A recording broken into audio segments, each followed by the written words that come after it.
Good morning everyone. Today I will be explaining endochondral ossification, which is how most of our bones, especially long bones, are formed from cartilage. Endochondral ossification starts with mesenchymal differentiation, where mesenchymal cells cluster together. These cells then differentiate into chondrocytes, the cartilage forming cells. Next, a hyaline cartilage model is formed, which serves as a temporary framework for the future bone. Around this cartilage, a perichondrium develops, which has the potential for the future bone tissue. As growth continues, the cartilage cells enlarge or hypertrophy and the intercellular matrix calcifies. This leads to the formation of primary areolae where some cartilage cells die due to lack of nutrients.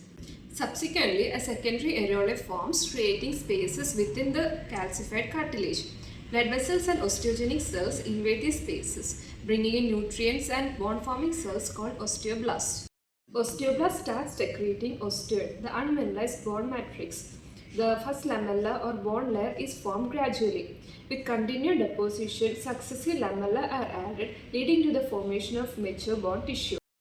In summary, endochondral ossification transforms a cartilage model into a bone through a sequence of cell differentiation, matrix calcification, vascular invasion, and bone deposition.